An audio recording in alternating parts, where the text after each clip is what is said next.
கரூருக்கு ராகுல் காந்தி வருவது ஒரு மனமாற்றம். கண்டிப்பாக திமுக யாருடைய மனமாற்றம்?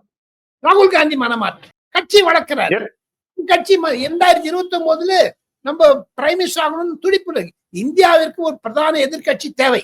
அதை ராகுல் காந்தி செய்கிறார். அந்த விஷயத்தை பாத்தீங்கன்னா இன்னைக்கு சீஃப் மினிஸ்டர் சொல்லி இருக்கிறது, நயனா நாகேந்திரன் பாராட்டி இருக்கிறதும், கரூருக்கு ராகுல் காந்தி போவதும், நேற்று மாலை 3:30 மணிக்கு தேஜஸ்வி யாதவ் என்று சொல்லக்கூடிய RLD ராகு பிரசாதுடைய மகன் தொலைபேசியில் பேசியதாக டெல்லியில் செய்திகள் உருவாகிறது. TR பாலு போன்ற தலைவர்கள் யார்கிட்ட பேசினா தெரியாது. ஆனால் அம்மையார் சோனியா காந்தி இந்த சமயத்தை பண்ண காரணம் என்ன என்று கேட்டால் நிஜம்தான், 2023 சனாதனத்தை ஒரு கொசு டெங்குன்னு சொன்னதுனால மத்திய பிரதேசம் காலி ஆயிடுச்சு காங்கிரஸ். இப்ப இந்த ஹிந்தி பிரச்சனை இந்த மாதிரி ஒரு எக்ஸ்பெக்டட் டயத்துல கொண்டு வந்தது தமிழக அரசியலில் லாபத்தை கொடுக்கும்.